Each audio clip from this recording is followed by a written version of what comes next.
Hello everybody, welcome to the United Stand. My name is Leven 2K and I'm here to give you the breakdown, the tactical breakdown and analysis of what went down in the game against Norwich. Of course, that game finished 1-0 and I've had time to watch it back myself, sort of review my thoughts, think about, how things went. And I'm going to sort of just give you the rundown of everything. We're going to talk about, the tactical setup and whether that was effective, certain performances from players, what we did in possession, out of possession, and what needs to happen moving forward. And, certain tweaks and adjustments that Rangnick will have to make. Now, we'll start off by, just addressing the game as a whole and looking at, what really went wrong. What are the key factors as to what went wrong in that game? And I think, from my perspective, a big thing was player performance. I'm not a fan of people sort of being, hysterical and making rash takes, but I was really concerned by some of the things I saw on Twitter. Like I saw people saying Ralph out and people going, "Oh, Rangnick, what's this? Rangnick has to answer for this." I do think there are questions we need to ask the manager in terms of the setup and what he's going to do against better teams, because I don't believe necessarily the tactical setup is going to be effective against some of the stronger teams in the Premier League.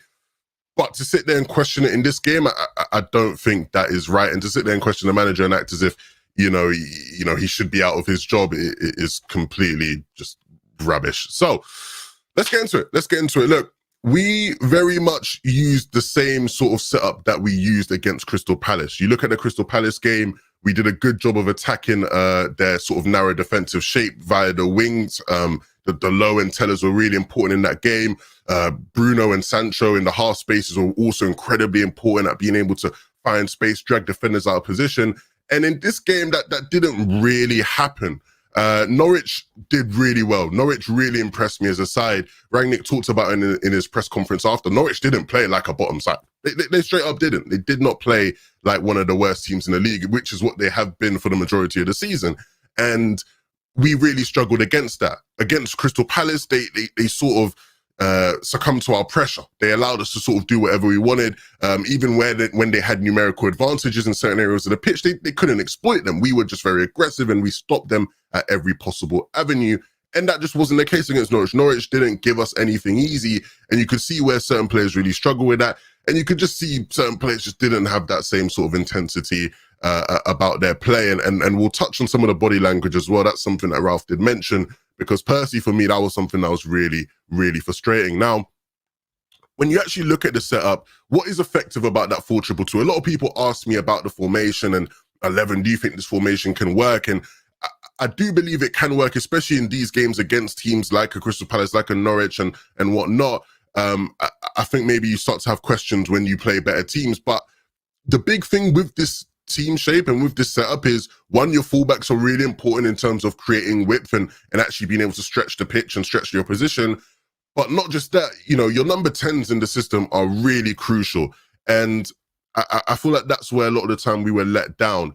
You had Sancho deployed on the right as the right 10, Bruno deployed as the left 10, and the balance wasn't there in the squad. You sort of had players sort of roaming out of position and not really being in the right places to be able to support their teammates. A big conversation around our team is constantly, is there enough progressive passing? Are we able to play the ball forwards? And something that people really underrate and talk about is the fact that to be able to pass the ball forward, somebody has to be in position to receive that pass. And as much as some of the passing forward has been bad at times, in that game in particular yesterday, players were not in good positions or good enough positions to be able to actually receive the ball. And that's why I feel like when you actually go back and watch the game, certain players will actually impress you for their ability to find forward passes under those circumstances. Now, Ralph in his press conference talked about what he liked and what he didn't like. He didn't go into much detail, understandably. I don't expect him to call any players out or dig anybody out. But he did reference the fact that the back four and the pivot, he thought were, had a good game. He thought, they did what was asked of them. And I agree. Going back and watching, I think for the most part, there were certain players I thought had difficult spells during the game. But for the most part, I don't expect to see many changes to the back four and pivot. Of course, sure, when Varane comes back, he comes in. Maybe Luke Shaw, you could argue, would come in as well. But honestly, I think they weren't the reason as to why we lost this game. And a lot of the time, especially under Oli, you looked at games and gone, yeah, the back four and the pivot are probably the reason why we lost this game. And in this case, I don't think that is the answer at all. I was really disappointed by the front four, and I think, you know, there is loads of people going, look, when is Rangnick going to start making changes? I think if Rangnick is going to start making changes, it will be to the combinations in that front four, because they really let themselves down. At the end of the day, a manager's job is to set his team up in the best possible way. And I don't think there was much problem with the setup. The setup we had was good enough to go out and win that game. Genuinely, it was. The tactical setup was good enough to go win that game. We have much better quality than Norwich, and so, you know, it was fine. But the execution from certain players and the performances from certain players, I think, really did let the squad down. And so, I do wonder how Rangnick adjusts that moving forward. Now, let's talk about the front four then, because I keep referencing how I just don't think they were that impressive, and I think they let us down. Bruno, Ronaldo, Rashford, and Jadon Sancho. Rangnick mentioned body language being poor. And one thing I constantly noticed throughout the game was just the petulance from certain players, just complaining, flinging their arms around. And as a fan, Percy, I hate that stuff. I'm sure a lot of you guys will as well. I personally just don't like when you know, players are doing that, constantly complaining at every possible turn. And I don't think any of the front four were exempt from that. I saw it from every single one of them. People talked about how, you know, peed off Bruno and Sancho were when they came off. When they were on the pitch, there were times when I thought it was just straight up embarrassing, where you look at, you know, certain players turning around completely from the play, just not looking to get involved, walking around. And we can all talk about fatigue. Look, a lot of the other top teams in the Premier League sort of struggled this weekend. And so fatigue and the intensity of games, too much games, is obviously going to be something talked about. But, you know, you expect the bare minimum effort from certain players. And I think they let us down. Bruno was someone who I thought, you know, was just, it was quite frustrating, right? An example I'll give you is, there was a point in that first half where Harry Maguire has the ball, and he passes back, and everybody's like, well, why has he just passed back? Why didn't he just pass to Tellers? Or what's going on? He just passed back for no reason. And I was really frustrated by that when I watched it in the first half. But when I've actually gone back and watched the game, what you can actually see off the ball is that Bruno isn't in the half space. And in this system, the 2 10s, you want them operating in the half space to be able to drag certain players out of position. You want them to sit in the half space and maybe bait one of the fullbacks into marking them, maybe bait one of the midfielders into pulling out of position and marking them. And the reason why Maguire doesn't make that pass to Tellers is because if he made the pass to Tellers, Tellers would have been trapped. Tellers would have had about 3 players surrounding him. They all would have pressed onto him because Norwich would be incredibly aggressive, and we would have just lost the ball. And so he passes it backwards. And the reason why that was like that was because Bruno isn't in the half space, so Tellers doesn't have a passing option once Maguire makes that pass. And so you actually go, oh, hold on a minute, right? You know, where was Bruno there? And so, you know, there's things you can look at in minute detail and go, you know, that just wasn't good enough. Why weren't you in position? We understand that in this sort of a system, you need to have good positioning in order to actually make it effective. So that was one of the things I thought was really, really sort of disappointing and was a big letdown in terms of how we were able to sort of execute. Now, I think a lot of people will say to me, well, look, Leven, what is going to be done in terms of the combinations? What can we see changed? Because when substitutions came out, the substitutions were a bit questionable. They were a bit sort of like, why has he done that? And I'll agree. I don't particularly understand the decision making behind some of the subs. I can sort of try and rationalize it, but you know, part of me just thinks maybe I'm just sort of giving him an excuse there. But you know, Sancho coming off, I thought was a shame, just because I felt Sancho, as much as I didn't think it was his best performance, he was one of the few, maybe the only sort of attacker that I felt had good positioning and was looking and showing for the ball in the right areas. But of course, Greenwood was subbed on. Bruno was subbed off way too late, in my opinion. I think Donny should have came on much earlier if that was a substitution that was going to be made. Rashford, of course, is somebody who his execution was all over the place. And it really was frustrating to me, because from a tactical perspective, in terms of what Rashford was being asked to do in that game, I don't think he necessarily got any of that wrong. I think he was doing the things that you'd expect him to do in that game, positionally and where he was looking for the ball and whatnot. But when he got the ball, he just couldn't do anything with it. He couldn't control it. His passes were poor. he just straight up wasn't really able to sort of do anything tangible with it. And I've saw a couple of the comps on Twitter and whatnot. Of course, you'll get that when a player plays bad, but he really did let himself down in there. And I think his spot should be in contention. I think many players should be looking to try and get in ahead of him, because right now his execution is non-existent. Even when he did things right, you look at the second half opportunity where there's the cut back to Ronaldo, just passes it behind him, right? Basic passing is something that was really off for us in that game. When I made notes about it, that was one of the first things I wrote. Just the passing around the board was just shocking. I talked about some of the other games. Look, I watched this game back. I also watched back the Liverpool game against Aston Villa, because of course we know Liverpool play a bit more of a direct style compared to other teams in the league, and that's something that we are trying to do. Now, you watch Liverpool, even though it wasn't their best game, that Liverpool, similar to us, needed a penalty to win that game. But you look at them, back to front, 3-4 passes from the centre-backs, about 2-3 passes, and all of a sudden Salah's in the box. How are they able to do that? How are they so direct? Well, one, good positioning, players being in positions to receive the ball, and two, pinpoint passing, right? Pinpoint passing. There's no sort of sloppiness about it. And of course, yeah, these players have been playing in that system for years now, and so there is more understanding. They've had more time on the training pitch to work in it and understand it. They've had much more video time. But when it comes to us, I can understand maybe players not understanding where they need to be on the pitch exactly, because it's been such a new thing and it's a fresh thing, but the passing was really off. Like, that was really where I was concerned, because we talk about the technical advantage we have over our opponents. If we can't string a couple passes together, that's not important. You know what I mean? That's not important whatsoever. So I do expect to see some changes to the attacking combinations. I don't know what he'll do.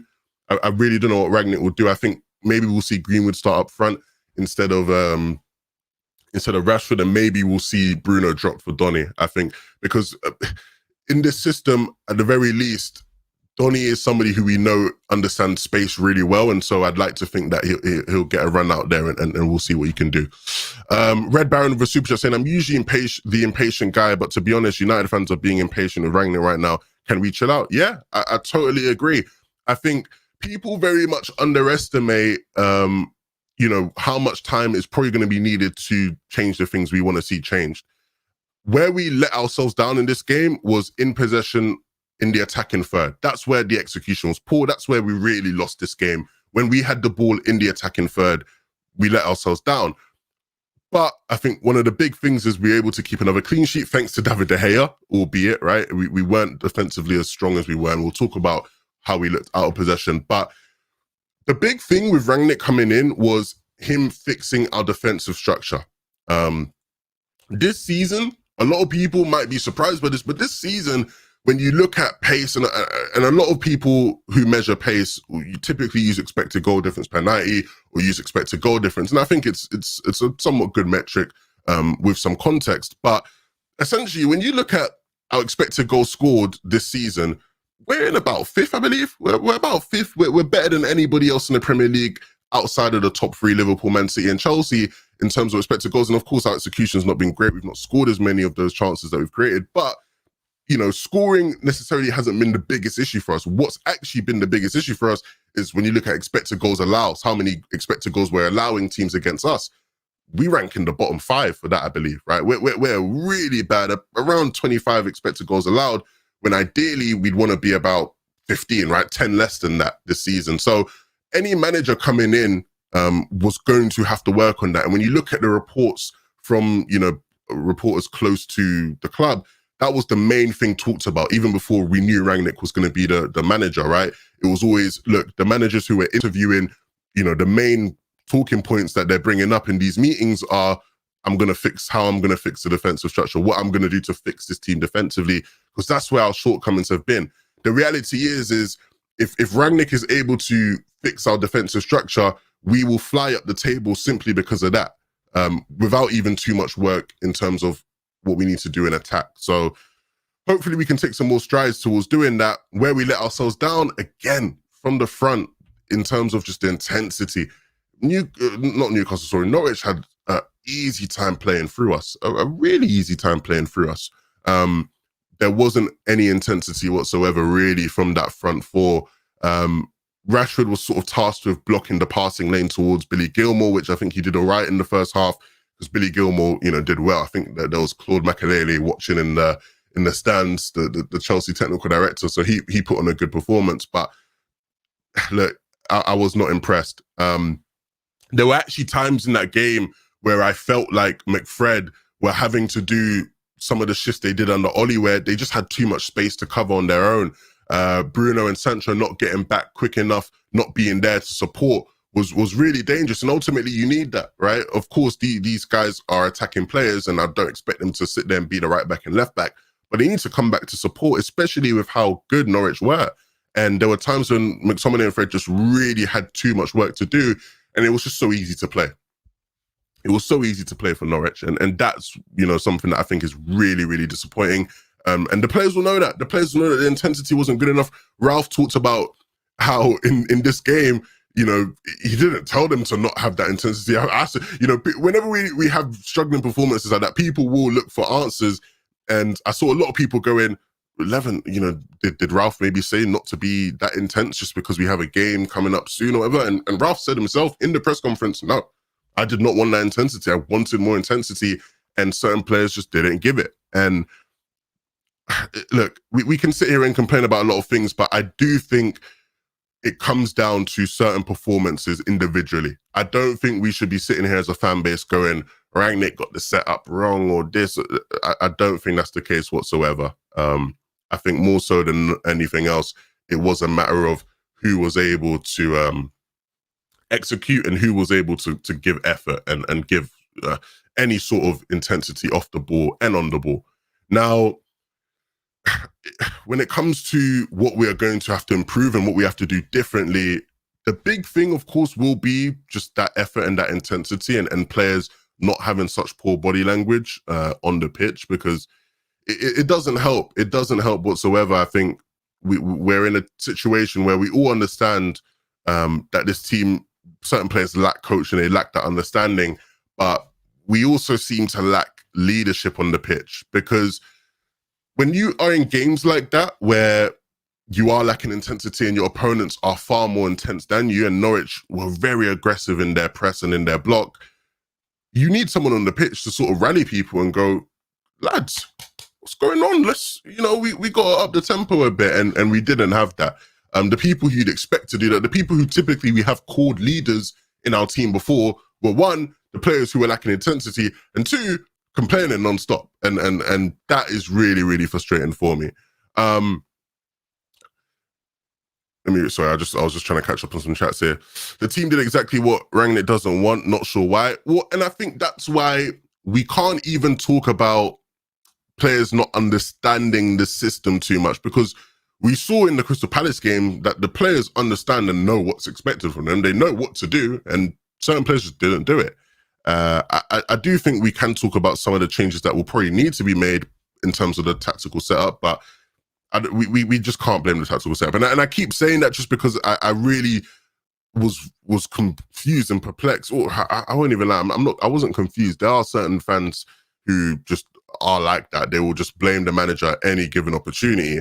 But it's like, we can't be too critical of the approach. I think that approach was good enough to win that game. And if the players had the intensity that we know they could have, we would have just been much better off. We would have been much, much better off.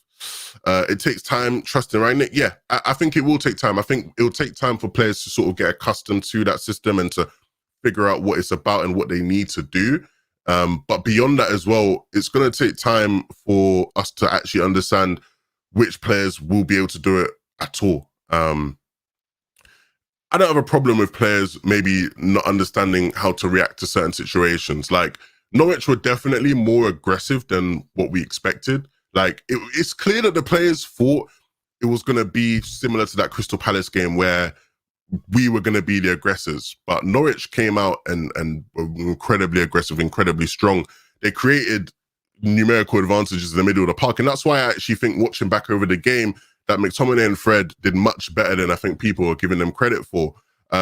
Norwich sort of defended in a 4-3-3 or a 4-3-2-1, but the two wingers would drop back into the midfield, and so sometimes it was like a 4-5-1. And so it's like, you know, if you're McTominay and Fred and you get the ball, you have 5 players in front of you. That's never going to be an easy task. But they both did a brilliant job of moving the ball forward. I think one thing that has happened now and has changed under Rangnick in this system is that both of them have sort of been in possession. They've both been turned into sort of water carriers, right? They're not being asked to do a very expansive job. They've been given a very simple role and task, and it's a lot easier for them to do that. You saw multiple times where even under pressure, McTominay and Fred both would find a forward pass more often than not. And I think that's important. Of course, McTominay got a lot of stick throughout the week for his interview, and it was his birthday and whatnot, and people were not happy, myself included, about the way he spoke in his interview. But no, I think both of them did a good job of being able to find that forward pass, and ultimately out of possession, I think they needed a lot more help, which they just weren't getting. So I do wonder what will happen. I don't think we'll see changes really to the pivot. I think Ralph will be satisfied with the job that McTominay and Fred did. If anything, I think we will see changes to that front four, because something has to change. Something has to change. Certain players not giving the intensity, certain players lacking execution. And I don't know if that is something that comes with time. Players will definitely start to understand the system better as time goes on. Like, that's just the nature of it. As Ralph has more training sessions and opportunities to teach players what they're doing wrong, that will definitely change. But in terms of just some of the basic execution, you know, I don't know. You just have to be better. Like, I don't really know what to say there. You just have to be better. And that definitely applies to the likes of a Marcus Rashford, who I think he just couldn't really find anything whatsoever. That's just what happens, though. That's just what happens. A lot of people talking about F1 in the chat. I'm not a guy. I'm not an F1 guy. I'm not an F1 guy. So I don't really have much F1 insight for you. But apparently it's a big day in F1. So big up all the people who like F1. We'll talk about some specific things. Look, the utilization of the fullbacks was not good enough in this sort of a system, and in any system actually. When you have fullbacks who are bombing forward, fullbacks who are sort of leaving their defensive position, you need to use them much better. And that's something we didn't do enough. We weren't finding them enough, I felt. Because ultimately, if you have your fullbacks bombing forward, creating width, and then you're not using them, one, you're not showing your opponent that that's an actual threat that they need to defend. And two, if you lose the ball, now you just have 2 players who are out of position for no reason, right? And you're just making their job a lot harder. So I felt we needed to utilize our fullbacks a lot better. Of course, I mentioned the passing. The passing just wasn't good enough. Like, let's just be real. Like, the passing just wasn't good enough. Passes not in players' pockets. Passes just overcooked. There were chances. I feel like we would have had much more attacking chances just simply due to better passing if we could have executed a bit better. Poor switches of play. There were times when Bruno would switch the ball across the pitch when there were a much simpler pass where we had advantages on his side of the pitch a couple times. And that is something that I think will need to be ironed out. Like, just certain decision makings, players knowing what it is they can do and can't do, and what is effective in this sort of a system. We know we need to move the ball forward. Of course, you're always looking for the forward pass, but understanding when we should be doing that, or where on the pitch we should be doing that, is really important. Sensei King said, Delo played well for me. He is always looking to attack. That is needed in this Man United squad. I think the fullbacks were both all right. I don't think either of them were particularly impressive, but I don't think either of them were bad either. I thought they were both underutilized, right, compared to that Crystal Palace game, which is obviously going to make their job harder. And I don't think they had much support from their number 10s when they were in possession either. So it was frustrating. It was frustrating to watch all around. But I think Rashford did try just that last pass of his in mind. He wanted to score, but he knows he got a pass to Ronaldo, and this made him lose the ball all the time. Well, I think if you're gonna find some sort of reason for why he was kept on the pitch, I think part of it would be, I don't think structurally or tactically he did much wrong. Like, I felt he was getting into the positions he needed to get in more often than not. It's just there wasn't the execution, right? Whereas other players, you can definitely say, like, tactically, they were just all over the place, right?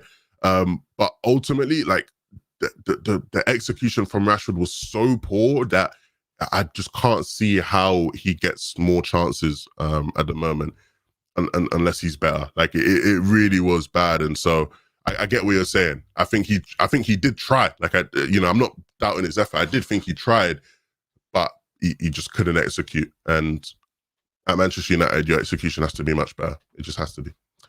Do you think McTominay has a future here? This is another thing I think needs to be addressed. I think McTominay and Fred were two of the better players on the pitch yesterday. I really do. And I think if you go back and watch the game and assess what their role in that team is, I think objectively they were two of the better players, and they were two players that had better games. That doesn't mean that they are the future. That doesn't mean that I don't think we should go out and buy people to replace them. That doesn't mean that I think they're anything better than squad players, because that's not the case. Like, McTominay and Fred ultimately are two players who will be used because we have to use them. But of course, we need to go out and sign players in their position because we need an upgrade there, 100%.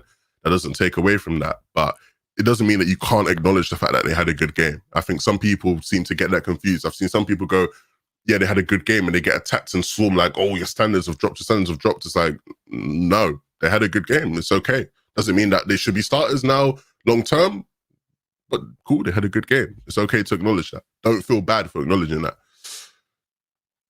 Rashford's speed for me is crucial. He is not on point right now, but he just needs to hit that form.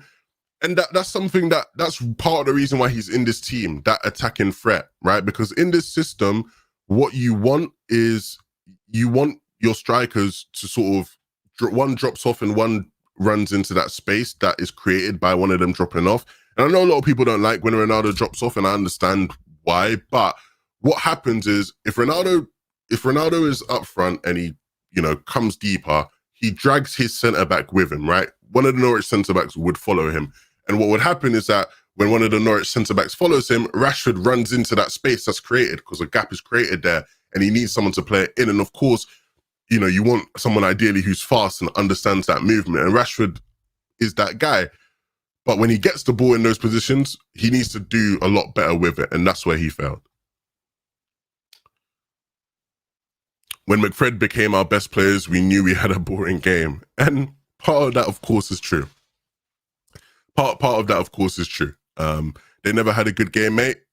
J. Dot, that is objectively just wrong. Like, I'm not, it's mad because I know people try to turn me into some sort of McFred admirer or something, but that is just objectively wrong. You go back and watch that game. Their job in that team is simply to get the ball and move it forward. And when you go back and watch, more often than not, they got the ball and would make a forward pass when available. And they had, like you might not like them. You might not think that they're good enough. You might not think they're the future. Fair enough. I don't think most Manchester United fans would think that either. But there's no point in lying about their performance. Simple as. Louis says this is still Favourites FC, all because of these leftover coaches from Ollie time whispering in Ralph Rangnick's ear, get them out. I think that's going to be something that I think we're going to see changes made and adjustments made. I think this idea that like there's still leftover remnants of Ollie is still in here is a bit odd. The reality is, and I said this yesterday, the reality is when new managers come into teams, there isn't much turnover in squad. Like, I think a lot of people expected Rangnick to come in and just play completely different players or something like that. That's not one that just doesn't happen when new managers come in. And that's not going to happen in this case either, right? What's going to be different is the utilization of certain players. And you'd expect that the performances are also better. Now, unfortunately, Rangnick has utilized certain players differently, but some of the performances haven't been there. And so you're still getting people who are going, it's still this from Ollie, still that from Ollie, old coaches this, old coaches that. But, Rangnick has completely different ideas from Ole Gunnar Solskjaer, and he's tried to implement those ideas, and certain players aren't following suit. And hopefully those players, like you're saying, Louis, will eventually be cycled out of the squad. So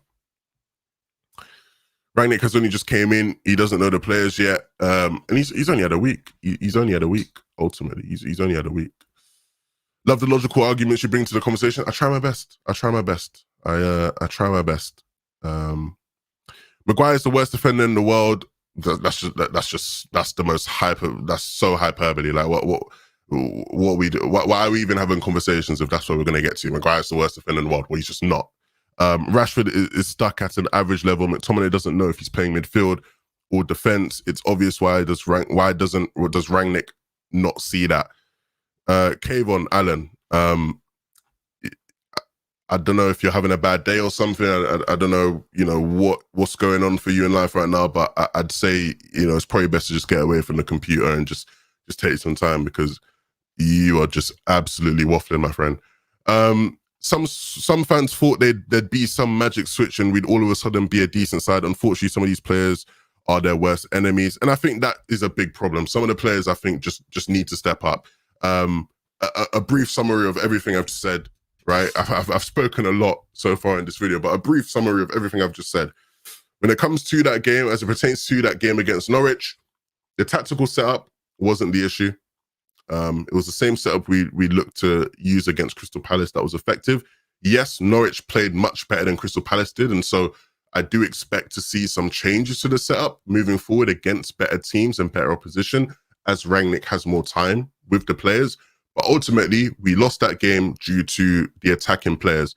That game was lost in the attacking third of the pitch, and the combinations that we use in those four attacking positions will have to be changed in order to find better harmony, in order for us to win games. That's just it. That is just it.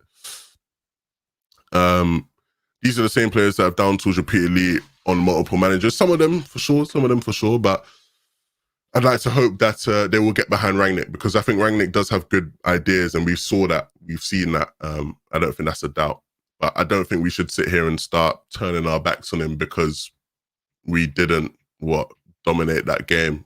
Importantly, we got the result thanks to David De Gea, of course, and that's important. Yes, Leven, I'm having a bad day. Norwich is the bottom team in the league, and we could have lost 2-0. Yeah, 100%. But let's look at why we actually lost. We didn't lose, sorry, but let's look at why we actually could have lost. Let's look at the actual reasons, not just fantasy reasons that you're going to make up, or not just prior reasons in past games that aren't the same reasons now, right? If you're upset about the fact that that game wasn't the performance you wanted, yeah, you're right. You're right to feel that way, right? I feel that way. Many people feel that way.